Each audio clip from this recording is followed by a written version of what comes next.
మనం ప్రతిసారి చూసే బ్రిడ్జెస్, హైవేస్ మరియు హైరైజ్ బిల్డింగ్స్ ఇలా అన్ని పెద్ద పెద్ద ప్రాజెక్టులు అనుకున్న టైం లోపల అలాగే అనుకున్నంత బడ్జెట్ లో ఆ కన్స్ట్రక్షన్ ను సక్సెస్ఫుల్ గా కన్స్ట్రక్ట్ చేశారు. అయితే ఎలాగో తెలుసా? ఇంత సక్సెస్ఫుల్ గా కన్స్ట్రక్ట్ చేయడం కోసం మేనేజ్మెంట్ అనే ప్రాసెస్ వాడతారు. మీరు ఒక సివిల్ ఇంజనీర్ అయినా, ఒక స్టూడెంట్ అయినా, లేదా సివిల్ ఇంజనీరింగ్ గురించి తెలుసుకోవాలనుకున్నా ఈ వీడియో మీకోసమే. అయితే let start our video. Number 1, what is management? Management అంటే ఏమిటి? Management is the process of planning, organizing and controlling resources like man power, materials and money to achieve specific goals. In civil engineering, this means ensuring a project is completed safely, on time and within budget. Management అంటే ఒక work ను successful గా complete చేయడం కోసం చేసే planning, organising మరియు controlling resources అంటే money, material మరియు మనుషులను సరైన పద్ధతిలో వర్క్ కంప్లీట్ చేయడం కోసం యూజ్ చేయడాన్ని మేనేజ్మెంట్ అని అంటారు. అదేవిధంగా సివిల్ ఇంజనీరింగ్ లో ఒక ప్రాజెక్ట్ ను అనుకున్న విధంగా, అనుకున్న టైం మరియు బడ్జెట్ లో సేఫ్ గా కన్స్ట్రక్ట్ చేయడం. Number 2, functions of management. Management యొక్క పనులు. The management has 4 core functions. Number 1, planning, setting objectives and strategies. Number 2, organizing, assigning tasks and resources. Number 3, leading, motivating teams and solving problems. And number 4, controlling, monitoring progress and fixing issues. Without these, construction projects would be chaotic. మేనేజ్మెంట్లో 4 ముఖ్యమైన functions ఉంటాయి.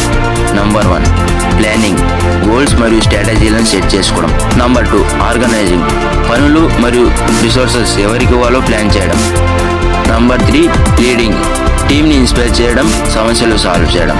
Number 4, controlling, పనుల process గమనిస్తూ problems లేకుండా చేయడం. ఇవి లేకపోతే construction projects అంతా అస్తవ్యస్తంగా మారిపోతాయి. Number 3, need of management. Management యొక్క అవసరం. Why do we need management in civil projects? To reduces waste, example time, materials, money. To improves efficiency, better workflows. To enhance safety, prevents accidents. To ensures quality, meets engineering standards. Imagine building a bridge without proper plan, disaster waiting to happen. Management civil project లో ఎందుకు అవసరం? Time, materials మరియు money waste కాకుండా ఉండడం కోసం, work ఫ్లోను smooth గా జరగడం కోసం, సేఫ్టీని పెంచడం కోసం, క్వాలిటీని స్టాండర్డ్స్ ప్రకారం ఫాలో అవ్వడం కోసం. ఒక బ్రిడ్జ్ ని సరైన ప్లానింగ్ లేకుండా కట్టారు అనుకోండి, ఆ బ్రిడ్జ్ కూలిపోవడం కోసం ఎదురు చూస్తుంది. Number 4, levels of management. Management యొక్క levels. Top level, executives like CEOs, project directors. They take major decisions. Middle level, site engineers, supervisors. They execute the plans. Field level, foremen and workers. They do the hands on work. Each level ensures smooth project flow. Top level, ఇక్కడ CEOs, project directors లాంటి వాళ్ళు decisions తీసుకుంటారు. Middle level, site engineers, supervisors ప్లాన్లను అమలు చేస్తారు. Field level, foremen మరియు workers actual పని చేస్తారు. ప్రతి లెవెల్ కూడా ప్రాజెక్ట్ సజావుగా కొనసాగడానికి చాలా ముఖ్యం. Number 5, sequencing of work. పని యొక్క క్రమం. You can't build the roof before the foundation. Work sequencing means number 1, site preparation, clearing, surveying. Number 2, foundation work, excavation, concrete pouring. Number 3, structural work, columns, beams. Number 4, finishing, electrical, plumbing, painting. Proper sequencing prevents delays and cost overruns. Foundation వేయకముందే roof కట్టలేరు కదా.